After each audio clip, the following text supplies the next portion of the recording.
Hi, welcome to the Gamesplainer. I'm Jeff the Gamesplainer, and today I'm gamesplaining Egizia Shifting Sands. There are three spots that I haven't come across yet or haven't spoken about yet. They are the three harbours. Each of the harbours works something slightly differently. So this top one is working on these two areas. This one is working these two areas, and this one is gaining cards. When you select one of them, say he selects that, he wouldn't be able to because of this guy, but let's say that guy was there, for example. When we get through to the building round, the boat closest to the Nile will build first, the boat further in will build second. If all of those spots happen to be full and you still wish to take a chance at maybe getting a go at it, you can, as your turn, place a boat there. The ship placed in the Nile is considered to be speculating.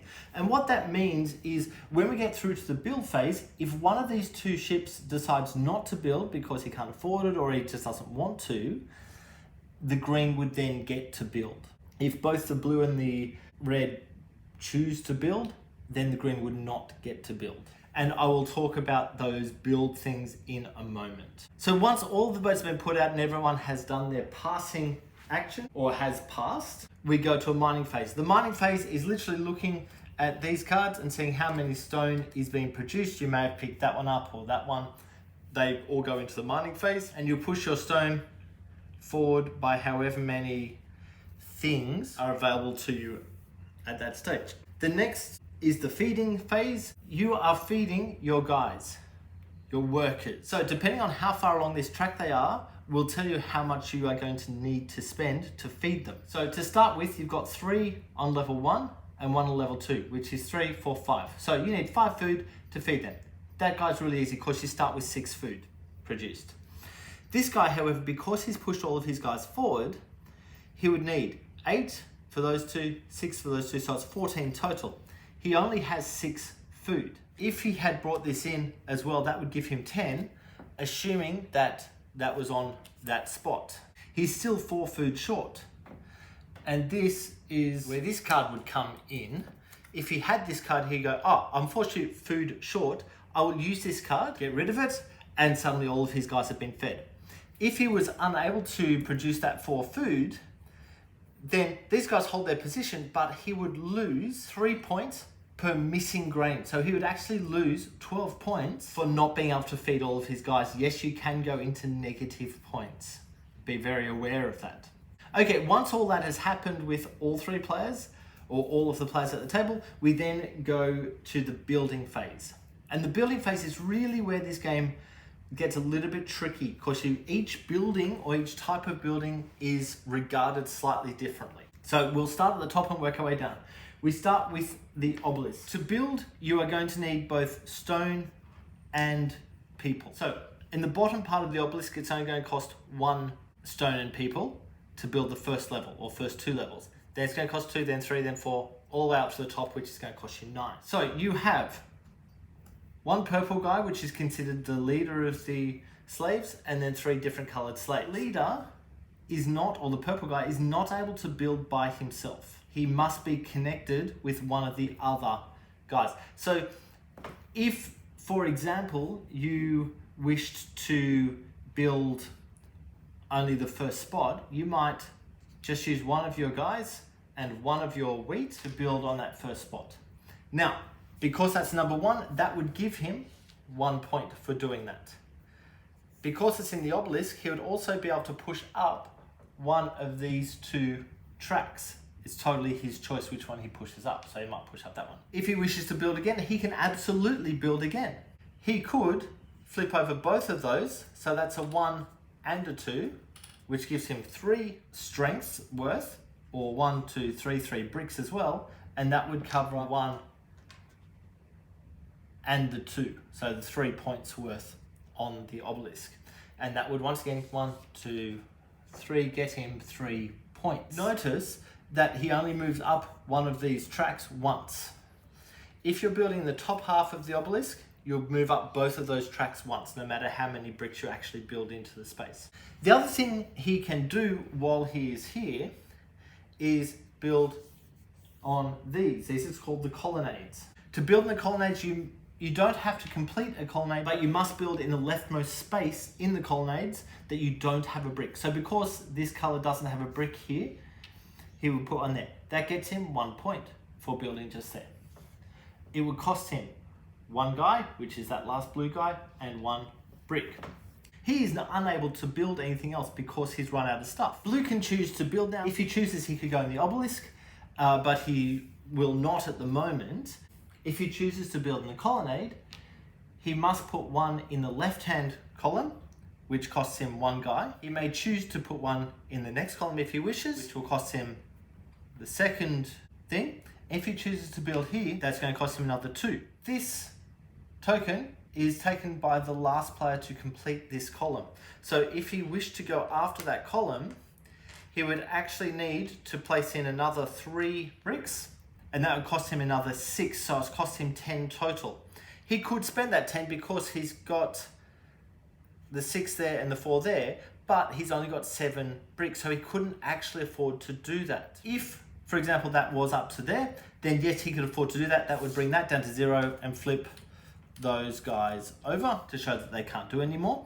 But what he would gain is this marker because he'd finished this column. Future players will have to play here unless it's this guy. He'll have to play here. This one gets ignored because it's finished. We'll then go to the next one. So this will give 1 point per brick that's been placed in any of the 4 buildings. These ones, because they don't take bricks, it doesn't count. So if you've got bricks here, here, here, here, then you can add them all up and that will give you 1 point whenever you take that token. So if you take it later in the game, then obviously you'll get higher points than if you take it earlier. And this one, once per game, the player may place a second ship on their turn. There are many of those tokens available, so I won't go through what they all mean. Now, once we get to the end of the game, whoever has put the most bricks into this area will get 5 points. Whoever's got the second most is 3 points, third is 2 points, and 1 point. For the end, to complete the colonnade, this column needs to be completed. The next one down, you need to go into this harbour to be able to use. That allows you to build on any of these 3 or all of these 3 statues, and it allows you to build in the pyramid. So let's talk about the statues first. If you build in the statues, the number tells you how many bricks and people you need to use. If you build there, it's costing you 1. So let's say these are flicked over and available. So that costs 1 guy and 1 brick to build there. And what that's saying is that if you have 3 bricks in the pyramid at the end of the game, you're going to get an extra 2 points. On this turn, he is not able to build in there, even if he had the bricks and people available. You can only build 1 level of each of these statues. So if he had the bricks and people available, he could build level 1 of each of them. On Blue's turn, if he was in there, he could build on each of them. The next time around, if Red comes in, he can build there. It's going to cost him 2 bricks and 2 people to build there. But what they're saying is, I'm going to have this much stuff by the end. So if this is what it looks like at the end of the game, if this player has 4 Sphinx cards, and I'll talk about them in a moment, he will get an extra 2 points. If he has 11 of the green production fields, then he would get 5 points. Even though he has a marker here, you only get whatever you've actually managed to get up to. So you won't get the points for the maximum once. And if he has 3 or more tiles in the pyramid at the end of the game, then he will get another 2 points. Then we come on to the pyramid. The pyramid, you can build as many things as you wish. So the number tells you how many points it's going to cost out of how much people and brick you need, and how many points you're going to get. Once that's built there, the next person who builds in the pyramid could choose to build there, or could choose to build more on the same row. So as long as there are 2 bricks in the spot below you, you can continue to build upwards.